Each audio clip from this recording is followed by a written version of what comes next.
Și la fel de bine ne pot ajuta să vedem unde pot exista diverse scurt-circuite sau unde pot fi pași redundanți.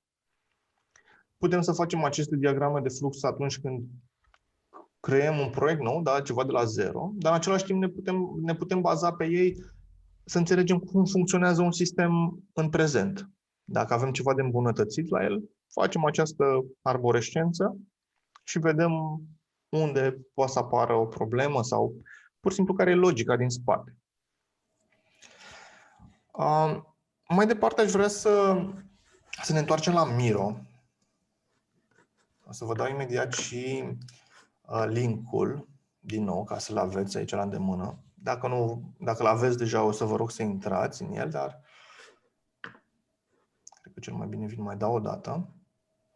Pentru că vom creiona și noi un customer journey, da? O diagramă de flux, să zicem, privind aplicația noastră. Unde este chat-ul? Da? Drept urmare, avem pasul numărul 6, cred. Da? Avem aceste 6-7, da? Ba nu. 7 sunt eu, scuză. Da, ieri am avut... Nu, 6. 6. Din câte văd eu. Deci ieri am făcut... Da, diagrame de flux 6. Da? Unde eu am pus pentru voi niște post-it-uri pe care, vedeți, voi puteți să le... De ce nu mă lasă să le... Pot să-l mut, dar nu mă lasă să trag liniuțe între ele? Cred că s-ar putea mai simplu să fie să vă faceți voi propriile post-it-uri. După cum vedeți aici la mine.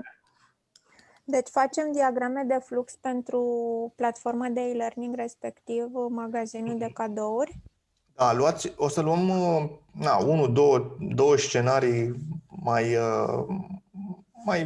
mari, așa, mai complexe, să zicem. Gândiți-vă poate la cel mai important scenariu din aplicația voastră, pentru că cu siguranță pot fi multe.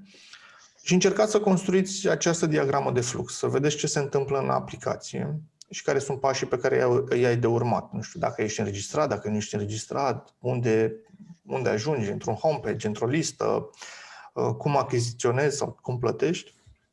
Ar putea să fie unul dintre scenarii sau unele dintre scenarii. Teoretic, puteți să folosiți post-its.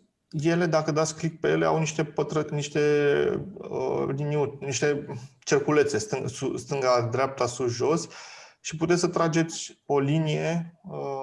Dacă trageți de liniuța respectivă, puteți să faceți această săgetuță.